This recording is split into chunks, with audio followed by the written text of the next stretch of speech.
말씀은 에베소서입니다. 오늘은 에베소서 4장 1절에서 32절까지 말씀인데요.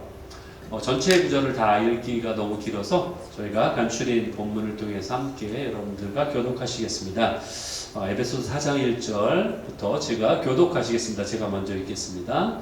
그러므로 주 안에서 갇힌 내가 너희를 권하노니 너희가 부르심을 받은 일에 합당하게 행하여 모든 겸손과 온유로 하고 오래 참음으로 사랑 가운데서 서로 용납하고 평안에 매는 줄로 성령이 하나 되게 하신 것을 힘써 지키라.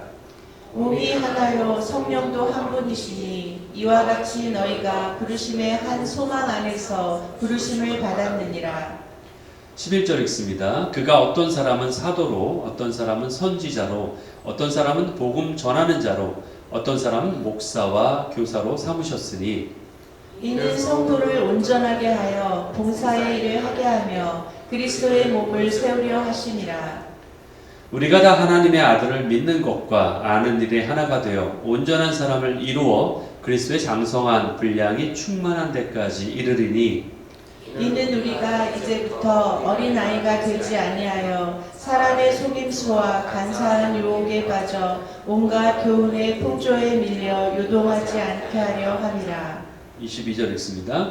너희는 유혹의 욕심을 따라 썩어져가는 구습을 따르는 옛 사람을 벗어버리고 오직 너희의 심령이 새롭게 되어 하나님을 따라 의와 진리의 거룩함으로 지으심을 받은 새 사람을 입으라. 그런즉 거짓을 버리고 각각 그 이웃과 더불어 참된 것을 말하라. 이는 우리가 서로 지체가 됨이라. 분을 내어도 죄를 짓지 말며 해가 지도록 분을 품지 말고 서로 친절하게 하며 불쌍히 여기며 서로 용서하기를 하나님이 그리스도 안에서 너희를 용서하심과 같이 하라. 아멘. 예, 이렇게 에베소 4장 전체 구절을 가지고 저희가 함께 나눌 제목을 깨어짐은 끝이 아니라 빚어짐의 시작입니다 라는 제목을 했고요. 영어 제목은 좀 다른데 From Fracture to Fullness 라는 제목으로 함께 나누도록 하겠습니다. 오늘 에베소서 4장을 통해서 우리는 어떤 삶의 가장 본질적인 질문 앞에 서게 됩니다. 오늘 설교 제목 그대로 깨어진다는 것은 끝이 아니라 새롭게 빚어지는 것의 시작이다 라고 제가 이렇게 정했는데 이 제목은 어떤 단순한 어떤 언어 유희가 아닙니다. 예, 말장난이라고 하죠. 세상말로 언어 유희라고 표현할 수도 있는데 우리의 존재 또 우리의 신앙 또는 우리의 하루하루의 목적을 묻는 그러한 질문, 그러한 어떤 명제라고도 할 수 있을 거라고 생각해요. 우리가 살아가면서 어떤 부서짐의 어떤 경험이 있잖아요. 우리가 살아가면서 겪게 되는 어떤 상처도 있고 갈등도 있을 수 있고 또 어떤 때는 실망과 좌절도 경험합니다. 근데 그럴 때마다 우리가 생각할 때 이게 정말 나에게 좌절이라는 뜻이 뭔가요? 내가 정말 이제 정말 끝이구나라고 생각되는 게 좌절 아닙니까? 그렇게 느껴지는 감정이잖아요. 그렇게 느껴지지만 그러나 주님께서는 그 순간을 통해서 우리의 삶을 빚어가시는 그러한 시작을 행하신다라고 생각합니다. 오늘 에베소서를 우리가 보고 있는데 에베소 4장을 우리 보고 있죠. 에베소서 전체를 볼 때에 크게 두 부분으로 나뉘어져 있습니다. 첫 번째는요, 1장에서 3장까지 한 부분이고요. 그 다음이 바로 오늘 4장부터 나머지까지 한 부분입니다. 1장부터 3장까지는 무엇을 얘기하냐면 에베소서 1장에서 3장까지는 하늘에 대한 이야기를 하고 있어요. 그래서 하나님께서 창세전에 우리를 선택하셨다. 그리고 예수 그리스도의 피로 우리를 구원하셨다. 그리고 우리는 주님의 그러한 걸작품이다. 이러한 놀라운 선언, 하늘에 대한 이야기를 하고 있습니다. 그래서 우리는 이미 그 놀라운 은혜 안에 우리가 거하고 있다. 이것을 말하고 있어요. 그런데 에베소 4장부터는 이제 사도 바울이 그 시선을 땅으로 이제 향하고 있습니다. 땅으로 그 시선을 돌리고 있어요. 그래서 오늘 4장 1절에 보면은 첫 말이 뭐라고 나오냐면 그러므로라고 나와요. 예. 이제 3장까지는 하늘에 대한 이야기를 하면서 그 다음에 이제 4장부터는 땅으로 우리 시선을 돌리면서 그러므로라는 말로 시작을 합니다. 이 얘기는 뭐냐? 그러므로 이제 하늘과 땅을 연결하는 거예요. 그러므로라는 말이 마치 다리처럼 브리지처럼 하늘과 땅을 연결하는 말이에요. 바울이 우리에게 묻는 거죠. 그러므로 그런 엄청난 사랑을 받은 존재가 너희라면, 그러므로 너희는 이제 그럼 어떻게 이 땅에 살아갈 것인가? 이에 대한 답을 하는 것이 바로 4장 이하의 그러한 말씀이라는 거예요. 여러분 잠시 한번 생각해 볼까요? 상상해 보세요. 여러분이 만약에 왕족이야. 네. 여러분의 왕족인 거예요. 여러분이 왕족인 걸로 밝혀진 거야. 뭐 영국에는 아직도 왕족이 있잖아요. 그렇죠? 예. 마치 그와 같이 왕족의 일원이라는 것이 밝혀진다면 그날부터 내가 살아가는 어떤 나의 삶의 모습이라든지 내가 말하는 말투라든지 내가 사람을 대하는 태도라든지 또는 세상을 바라보는 어떤 시선이라든지 이런 것들이 달라지지 않을까요? 그렇죠. 예전하고 달라질 거예요. 내가 왕족이라는 것이 알려지면은 물론 뭐 왕족이 뭐 지금 크게 다를 바는 없지만 그래도 내가 살아가는 나의 어떤 삶의 에티튜드, 태도가 달라질 거라고 생각해요. 바울이 바로 지금 그런 질문을 던지고 있는 거예요. 3장까지 에베소서에서 너희는 이러한 자야, 너희 하늘에 속한 자고 하늘에 이러한 신분을 가진 자라고 이야기를 하면서 그렇다면 너희가 이제 어떻게 살아야 될까라는 질문을 우리에게 하고 있는 거예요. 바울이 이러한 부르심에 합당한 삶을 이야기하고 있어요. 너희가 부르심에 합당한 삶을 살아야 돼 라고 우리에게 말하고 있어요. 그런데 놀랍게도 부르심에 합당한 삶을 살아야 돼, 너는 하늘에 속한 자야 라고 말하는데 그거에 대한 이야기를 하면서도 가장 먼저 꺼내는 화두가 놀랍게도 어떤 개인적인 성공 아니면 능력, 이걸 말하지 않아요. 그러니까 너희가 하늘에 속한 사람으로서 살려면은 이 정도의 능력이 있어야 돼, 또는 이 정도의 성공을 거둔 자야 돼, 이걸 이야기하는 것이 아니라 첫 번째 주제로 말하고 있는 것이 뭐냐? 하나됨이에요. 하나됨. 너희가 하늘에 속한 사람이야 라는 그 전제로 말하는 그 부르심에 합당한 삶의 조건이 바로 하나됨이라는 거예요. 그것을 우리에게 말하고 있다는 것이 놀랍습니다. 2절을 한번 볼까요? 모든 겸손과 온유로 하고 오래 참음으로 사랑 가운데 스스로 용납하라. 바울은 여기서 뭐라고 하냐면 오래 참음이라는 말을 꺼내고 있어요. 그렇죠? 그리고 용납하라 라는 말을 꺼내고 있어요. 이것은 반대로 생각하면 역설적으로 공동체 안에서 오래 참아야만 하는 일이 있다는 얘기예요. 예. 만약에 오래 참을 일이 없으면 오래 참으라는 얘기를 할 필요가 없죠. 그냥 살아도 되는 거죠. 그러나 너희가 오래 참아야만 돼 라고 얘기하는 거죠. 너희가 용납을 해야만 해. 이 얘기는 반대로 얘기하면 공동체 안에 참기 힘든 사람이 있다는 얘기예요. 용납하기 어려운 상황이 있다는 얘기예요. 그것을 우리에게 말해주고 있는 겁니다. 여러분, 오래 참음이라는 말은요, 말 그대로 오래 참는 거예요. 그냥 참는 게 아니에요. 오래 참는 거예요. 한두 번 참는 게 아니에요.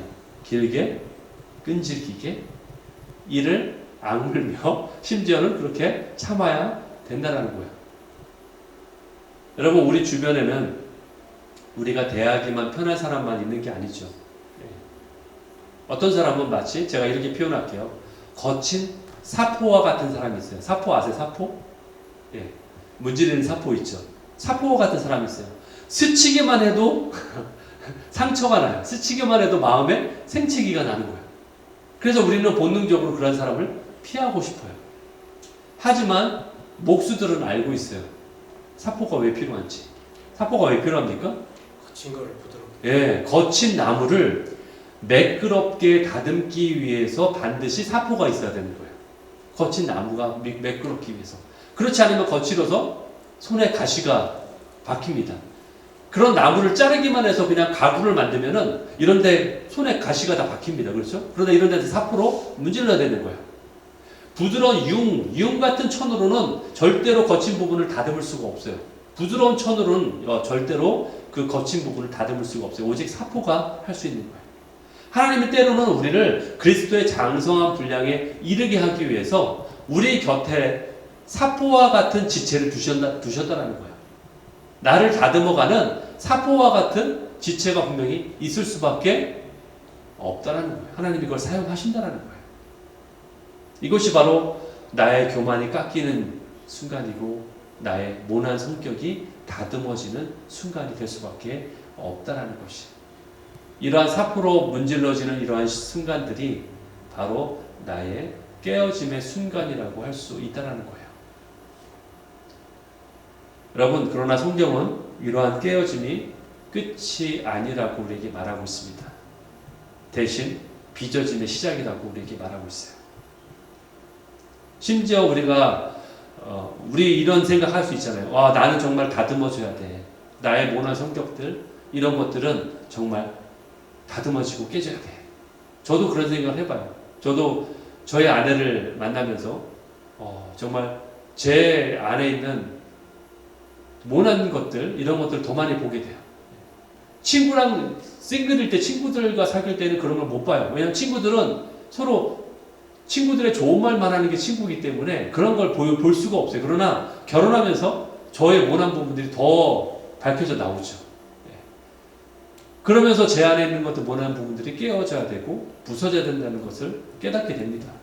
여러분, 우리가 그렇게 잘 생각하잖아요. 그러면서 우리가 또 찬양으로도 심지어 이것을 고백합니다. 부서져야 하리, 무너져야 하리, 깨져야 하리, 깨끗이 씻겨야 하리. 이런 찬양 아시죠? 네, 부서져야 하리, 무너져야 하리. 얼마나 우리가 자주 이런 고백을 합니까? 얼마나 자연스럽게 우리가 이 가사를 따라합니까? 그렇죠? 그런데 우리의 속마음은 또 안 그래요. 우리는 또 그렇게, 노래는 그렇게 하고 우리가 그렇게 고백을 하지만 속마음은 또 그렇죠. 절대로 부서지지 않으리. 나는 절대로 무너지지 않으리. 나는 절대로 깨지지 않으리. 이게 우리의 속마음도 아닙니까? 상처받기 싫고, 자존심 상하기 싫고, 그동안 쌓은 나의 어떤 그 견고한 벽이 무너지기 싫고, 이런 또 우리의 어떤 이율배반적인 생각들이 내 안에 또 있다라는 거예요. 하지만 하나님은 사포와 같은 사람을 보내셔서 나를 다듬어 가십니다. 그것을 우리가 부인할 수 없어요. 그러므로 우리 안에서 우리의 입술의 가사보다 더 진실된 것은 뭐냐? 그러한 상황을 마주했을 때 그 과정 가운데 내가 주님 앞에 드려지는 나의 마음이라는 거예요. 내가 어떠한 자세를 취하는가. 그것이 정말 진실된 신앙의 모습이라고 생각합니다. 부서짐을 피하지 않고, 깨어짐을 피하지 않고, 무너짐 속에서도 성령님을 의지하고, 그래서 성령이 하나 되게 하신 것을 힘써 지키기를 그렇게 애쓰는 그러한 마음이 바로 주님이 우리에게 원하시는 마음이라는 거예요. 3절이 말하죠. 성령이 하나 되게 하신 것을 힘써 지키라. 이 구절은 여러분 주보의 맨 앞에 나와 있어요. 맨 위에. 맨 앞 표지에 보면은 나와 있어요. 이게 왜 거기 나와 있을까요? 올 한 해 여러분들 연간 표예요. 이게 우리 교회. 예. 여기 붙어 있는 건 작년 표예요. 예. 여러분 주보에 있는 게 하나님이 하나 되게 하신 것을, 성령님이 하나 되게 하신 것을 힘써 지켜라.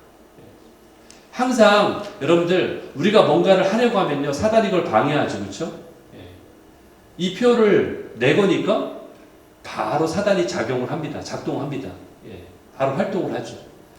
우리가 무엇을 하나 할 때 정말 이것을 온전히 이루는 것을 사단이 방해한다라는 거예요. 왜? 이것은 하나님이 원하시는 거기 때문에, 하나님의 마음에 있는 거기 때문에 이것을 사단이 방해하는 거예요.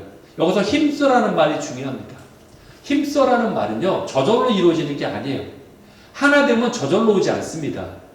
의지적 결단이나 땀 흘림의 노력에 필요하다라는 거예요. 여러분, 교회의 하나됨도요, 저절로 이루어지는 것이 아니에요. 여러분, 나에게 맞는 사람만 교회에 있었으면 좋겠죠. 예. 내가 원하는 사람. 세상 말로 요즘에 그런 말을 많이 쓰죠. 이것도 뭐 지난 말이긴 하는데, 저 사람은 나와 코드가 맞아. 이런 말 들어보셨죠? 나와 코드가 맞는 사람. 저 사람은 나와 코드가 맞아. 이런 말 많이 씁니다. 저 사람은 내 스타일이야. 저 사람은 나와 딱 말이 참 잘 맞아. 내가 대화하면 참 잘 맞아. 이런 사람만 우리 교회에 있었으면 좋겠죠. 하지만 그렇지 않다라는 거예요. 실제는 그렇지 않잖아요. 심지어는 배우자도 그렇지 않잖아요. 배우자도 그렇지 않아요. 내가 딱 생각하는 일만, 아니면 내가 원하는 말만 하지 않아요. 참, 저 대화를 할 때 저 말은 꼭 저렇게 왜 할까, 저 사람이. 이렇게 해주면 좋겠는데, 내 기대하고 딱 다릅니다, 항상. 예. 그런데 그게 내가 저 사람이 좋아해서 결혼한 이유였어요. 사실 저도 그랬어요. 저도 내 아내하고 저하고 성격이 반대이기 때문에 제가 그걸 너무나 좋아했어요. 그런데 살다 보니까 그게 제 발등을 찢는 거예요. 그렇죠? 예, 그걸 모르고 결혼했어요. 그런데 그게 주님이 원하시는 길이에요, 사실은. 그래야지만이 서로 보완이 되고 조화를 이루는 거예요. 교회도 마찬가지. 내가 원하는 사람만 있지 않습니다. 저도 조용한 성격이 있기 때문에 제가 만약 원한다면 저도 조용한 사람만 있었으면 좋겠다고 생각할 수 있겠죠? 그러나 조용한 사람만 있으면 교회가 너무 조용해가지고 재미가 없어요. 왁자지껄하고 때로는 허풍도 좀 치고 그런 사람도 있어야 돼요. 예, 이것이 바로 교회 아닙니까? 주님이 그것을 우리에게 원하신다는 거예요.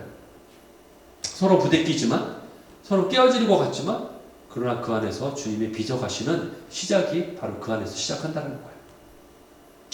사도 바울은요, 깨어짐과 부대낌을 경험한 후에 이제 성숙에 대해서 이야기합니다. 14절에 이는 우리가 이제부터 어린아이가 되지 아니한다. 여기 어린아이라는 표현을 썼죠. 이것은 성숙을 말하기 위해서 이 표현을 쓰고 있는 거예요. 지금 어린아이라는 얘기를 썼는데 뭐 사도 바울이 무슨 주일학교만 섬기고 어린아이만 섬겼나요? 지금 그 얘기가 아니죠. 지금 어른들을 상대로, 성인들을 상대로 얘기하는데 어린아이를 지금 얘기하고 있어요. 그것은 뭐냐? 성숙에 대한 얘기를 하고 있는 거예요. 어린아이의 특징이 뭘까요? 물론 어린아이에는 긍정적인 부분도 있어요. 그렇죠? childlike라고, 영어로 childlike라고 해요. 그 긍정적인 부분은 childlike예요. 즉 뭐예요? 어린아이는 순전하죠. 그런데 어린아이의 습성 중에는 성숙하지 못하는 부분이 있잖아요. 그건 약간 부정적인 부분도 있고요. 그거는 childish라고 영어로 얘기할 수 있어요. childish라고. 그럼 뭐예요?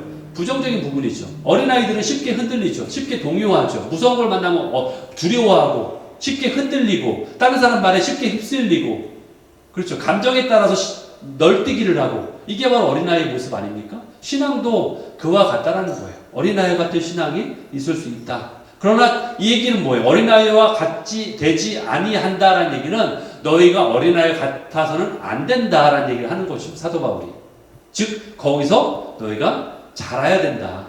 예. 여러분들이 부모 입장에서도요. 여러분의 자녀가 만약에 3, 4살 귀엽죠. 저도 제 폴린이가 지금 통역하고 있는데 폴린이가 3, 4살 때 지금 아직도 기억을 해요.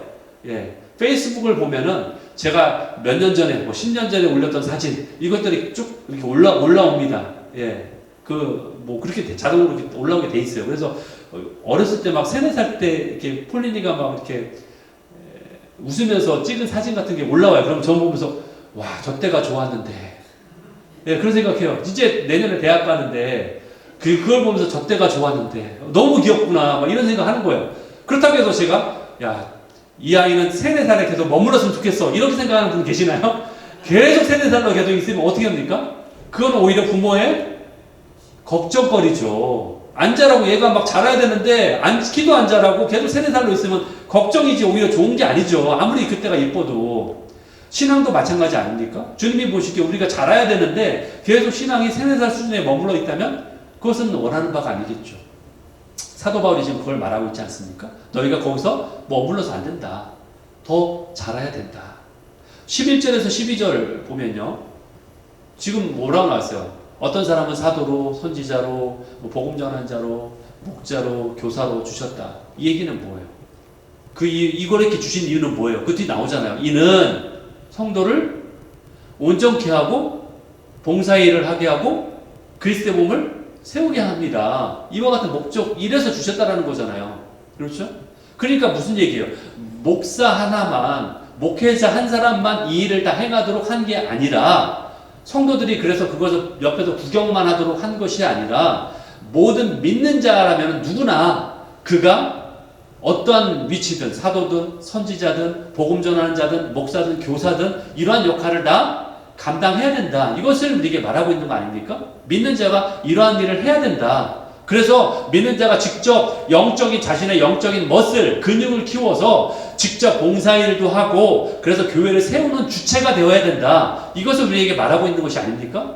그러려면 잘해야 되겠죠. 잘하지 않는 사람은 어떻게 일을 시키고 어떻게 일을 함께 할 수 있습니까? 그것을 우리에게 말하고 있는 거예요. 그래서 결국 13절에 보면은 궁극적인 목적이 나와요. 13절에 보면은 뭐예요? 온전한 사람을 이루어서 어떻게 한다? 그리스도의 장성한 분량에 이르게 한다. 이것이 바로 궁극적인 목표가 아니겠습니까? 바로 교회가 궁극적인 목표를 이루는 것이 바로 이 목표예요. 그래서 우리는 어떤 지적인 성장만 있는 것이 아니라 우리가 성령의 열매 9가지 열매가 있듯이 사랑과 희락과 화평과 오래 참음, 자비, 양선, 충성, 온유, 절제 이와 같은 9가지 열매들이 우리의 삶과 우리의 인격이 성숙해지는 그러한 성화의 단계, 그렇게 성숙하게 자라나야 된다는 것을 우리에게 말하고 있다는 거예요. 그러면서 이제 사도 바울이 제시한 마지막 단계는 실제적인 삶의 변화를 우리에게 말하고 있어요. 22절, 24절. 뭐라고 얘기해요? 그러니까 너희는 옛사람을 벗어버려라. 그래서 뭘 입어라? 새 사람을 입어라. 옛사람을 벗어버리고 새 사람을 입어라. 여러분, 우리 안에는 여전히 옛 습관, 나의 옛 감정들, 내가 옛날에 생각했던 걸 막 그대로 가지고 있어요. 그게 막 보물단지처럼 여전히 갖고 있는 거야. 이건 보물단지라 절대로 못 버려. 옛 감정, 만약에 옛날에 상했던 감정이 있어도 그것을 막 미련을 못 버리고 갖고 있는 거야. 이거는 귀한 나의 감정이야. 옛 감정 또는 옛 방식, 이것을 여전히 고수하고 있는 거야. 그것을 어떻게 해라? 지금 옛사람을 벗어 버려라. 왜냐하면 너희는 새 사람이니까. 그렇죠? 새 사람을 입어라라고 말하고 있는 거예요. 여러분들 이사 많이 해보셨어요? 자꾸 제 얘기를 해서 그런데 저는 이사를 제 기억상 제가 정확히 기억 못하는데 한 40번 이상 했습니다. 저는 제 인생에서. 한국에서만도 벌써 20번 이상 했고요. 저희 부모님들이 선생님이셔가지고 많이 왔다 갔다 하셔가지고 가정 사정상 많이 이사 다녔고 이민생활도 이사 많이 하게 돼 있잖아요. 그렇죠? 정착을 못하면 처음에는 이사를 많이 하잖아요. 그래서 LA에서도 이곳저곳 많이 이사 다녔고 그래서 한 40번 이상 이사를 다녔는데 이사를 하신 분들의 경험을 다 하셨을 텐데 새 집으로 이사를 했는데 혹시 이런 경험 있으세요? 분명히 새 집으로 갔는데 퇴근길에 무심코 옛날 집으로 이렇게 향하는 나의 모습. 옛날 집으로 이렇게 내가 많이 다녔던 길로 이렇게 운전대를 돌려가지고 가다가 이 길이 아니지 라고 다시 돌리는 경험. 한국이라면은 예전에 갔던 집으로 가기 위해서 옛 버스 정류장 가가지고 서 있다가 맞아 여기가 아니지 하고 다시 새로운 집으로 향하는 나의 모습. 이런 모습 있지 않습니까? 신앙생활도 마찬가지라는 거예요. 이미 예수님을 믿고 죄와 사망에서 생명으로 완전히 옮겨진 새로운 새 사람이 되었는데 주님 보시기에 거룩한 백성이고 또 우리는 왕같은 제사장이고 그리고 하나님의 자녀가 되었는데 여전히 우리의 삶의 습성은 옛 습관이 여전히 나를 유혹하는 거예요. 그래서 화가 나면 소리도 지르고 불안하면 거짓말도 좀 하고 외로우면 쾌락을 또 찾고 그런 옛 집으로 나의 핸들을 돌리려 하는 나의 습성이 여전히 남아있진 않냐라는 거죠. 그래서 제가 여러분에게 권고드리는 것은 이사 오기 전에 옛 집으로 핸들을 돌리지 마십시오. 이렇게 말씀드리고 수 있어요. 옛 습성을 버려라. 오직 새 사람을 입어라. 이것을 우리에게 말하고 있다는 거예요. 23절이 그래서 핵심이죠. 오직 너희의 심령이 어떻게 된다? 새롭게 되어야 된다. 너희 심령을 새롭게 해야 된다. 계속 리셋을 해야 되는 거예요. 내가 옛 습성으로 돌아가려는 내 습관이, 나의 유혹이 그런 것이 자꾸 보인다면은 그때마다 새롭게 세팅을 해야 되는 거예요. 리셋을 해야 되는 거예요. 그래서 매일 아침마다 내 마음의 내비게이션을 새롭게 설정을 해야 되는 거예요. 옛 집으로 가면 안 되는구나. 새롭게 설정을 해야 된다는 거예요. 여러분, 오늘 본문에 읽지 않았던 25절에서 32절을 보면요. 거기에 얼마나 실제적이고 구체적인 내용이 나오는지 몰라요. 거기에 보면은 거짓말하지 말아라. 거짓말하지 말아라. 해가 지도록 분을 품지 말아라. 그리고 도둑질하지 말아라. 수고하여 일하라. 그리고 더러운 말을 버려라. 그리고 덕을 세우는 말을 하라. 악독과 노함과 분냄과 떠드는 것과 비방을 버려라. 서로 친절하게 대하라. 그리고 용서하라. 여러분, 이 말들은 굉장히 피상적인 얘기인가요? 아니죠. 굉장히 구체적이잖아요. 얼마나 구체적입니까? 구체적인 어떤 내용들이에요. 그래서 오늘 여러분들이 집에 가서 실천할 수 있는 내용이죠.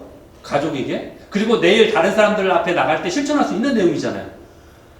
그것이 바로 뭐예요? 이것이 바로 우리가 주님 앞에서 우리가 실제적인 새로운 삶의 모습으로, 새 사람의 모습으로 살아가야 된 적용의 모습이라는 거예요. 이것을 우리에게 말해주고 있어요. 사랑하는 성도 여러분, 오늘 본문 에베소 4장은 우리에게 이렇게 묻고 있습니다. 왕같은 제사장의 옷을 입은 여러분은 혹시 아직도 옛 습관의 진흙탕을 뒹굴고 있지는 않습니까? 새로운 옷을 입었는데 여러분들 새해가 되면은 예전에 설날이 되면 그렇죠. 요즘은 구정을 많이 뭐 세우도 있는데 설날이 되면 새 옷을 입잖아요. 새 옷을 입고 나라부자 폴짝이 아니라 새 옷을 입고 여러분들이 진흙탕 속에 뒹군다고 생각해 보세요. 그러면 여러분들이 어떻게 했어요? 그렇게 하고 집에 돌아오면 어머니의 등 스매싱을 맞겠죠, 그렇죠? 등짝 스매싱을 맞겠죠. 아니 어디서 새 옷을 입고서 진흙탕에 뒹굴고 와라고 혼나겠죠. 그래서는 안 되겠죠, 당연히. 혹시 근데 우리의 모습이 그러한 모습은 아닐까요? 너는 새 사람이라고 새 옷을 입었는데 우리가 여전히 옛 진흙탕 속을 뒹굴고 있는 거예요. 재밌다고 그것을 뒹굴고 있는 그러한 모습은 아닌가요? 이 질문 앞에서 우리는 우리의 신앙과 우리의 모습을 정직하게 돌아보아야 할 것입니다. 사포 같은 지체가 있어도 또는 불편한 관계가 있어도 갈등과 상처 속에 있어도 성령님은 우리의 마음을 다듬어 가십니다. 우리를 성장시켜 가세요. 우리를 빚어 가세요. 그것이 우리를 빚으시는 과정이라는 거예요.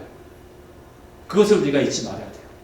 혹시 마음에 쌓여있는 서운함과 오해가 있습니까? 오늘 본문 26절에서 말하고 있죠. 분을 내어도 죄를 짓지 말고 해가 지도록 분을 품지 말라. 재미는 제가 표현을 쓸게요. 지금 해가 지도록 저 해는 뭐예요? 떠있는 태양이죠. 그러니까 하루가 지나기 전까지 그 분을 그대로 품고 자지 말라. 풀어라 그 얘기잖아요. 용서하라 그 얘기잖아요. 해가 지도록. 저는 이 해를 이어라고 얘기할 거예요. 이제 한 해가 지고 있지 않습니까? 한 해가 지도록. 예, 1년이 지나가도록. 여러분이 그 1년이 넘어서까지 그것을 마음에 담아둘 필요가 있을까요? 여러분 이제 새로운 해가 이제 한 달밖에 남지 않았어요. 여러분들 마음 가운데 있는 이런 마음들을 정리해야 될 필요가 있다고 저는 생각합니다. 깨어짐은 절대로 그냥 실패가 아니에요. 그것은 우리를 다듬어 가시고 우리를 빚어 가시는 주님의 손길이 시작이에요. 그것을 우리가 깨달아야 돼요. 관계 회복 없이는 예배 감격도 없습니다. 하나님과 우리의 관계가 회복돼야 돼요. 첫째는. 두 번째는 뭐예요? 사람과 사람 사이의 관계가 회복돼야 돼요. 그게 십자가 아닙니까? 위와 아래의 관계 회복. 그리고 성도 간의 이웃 간의 관계 회복. 이것이 우리에게 필요한 십자가예요. 이제 2025년에 남아있는 한 달 우리에게 주어진 과제가 분명하겠죠. 주어진 과제가 있어요. 그것은 성령님과 끝까지 동행하며 완주하는 거예요. 인생 여정을 마라톤과 비유하기도 하지 않습니까? 인생 여정은 마라톤과 같다. 예. 마라톤에서 가장 중요한 구간이 어딥니까? 시작입니까? 아니에요. 결승점 직전이에요. 아무리 그동안 잘 달려왔어도요, 마지막 코스를 이탈해서 딴 데 가버리면 소용이 없어요. 예. 잘 골인해야 돼요. 완주해야 돼요. 이제 남은 한 달 우리에게 주어진 과제가 있어요. 그것은 거창한 일이 아니에요. 내 안에 계신 성령님과 끝까지 잘 동행하는 곳이에요. 화를 억누르기 어려운 순간이 올 때에 주님 앞에 고백하세요. 성령님, 제가 지금 옛집으로 핸들을 돌리려고 합니다. 화내려고 합니다. 도와주세요. 이렇게 솔직하게 고백하시기 바랍니다. 나를 힘들게 하는 사람을 볼 때에 주님, 저 사람이 나를 빚으시는 도구임을 내가 이제 알았습니다. 사랑과 할 지혜와 인내를 허락하여 주시옵소서. 이렇게 기도하시기 바랍니다. 여러분이 유혹 앞에서 흔들릴 때에 성령님, 제가 그리스도의 장성한 분량이 충만한 데까지 자라게 도와주십시오라고 간구하시기 바랍니다. 이것이 바로 성령님과 동행하는 길이에요. 사랑하는 성도 여러분, 인생은요, 작은 선택들이 모여서 이루어지는 것이 인생이에요. 내가 선택하는 작은 선택들이 모이는 것이에요. 그리고 내가 선택한 그 한마디, 말 한마디, 내가 선택한 나의 하나의 작은 태도, 이것들이 모여가지고 나의 신앙이 되는 것이고요. 그것이 모여서 나의 인격이 되는 것이고요. 그리고 그것이 결국에는 예수 그리스도의 앞에 서는 날 내 인생의 결론이 되는 것입니다. 우리의 모든 순간이 성령님이 기뻐하시는 그러한 삶의 예배가 되기를 축복합니다. 아멘. 그때서야 사도 바울이 얘기한 것처럼 에베소서 1장, 2장, 3장에 얘기했던 그 하늘의 신비가 이 땅에 내려와서 실제가 되는 삶으로 우리에게 나타날 것입니다. 아멘. 남은 한 달 여러분의 걸음걸이가 하나님의 부르심에 합당하게 그리고 무게 있고 영광스러운 발걸음이 되시기를 예수 그리스도의 이름으로 축원합니다. 아멘. 아멘.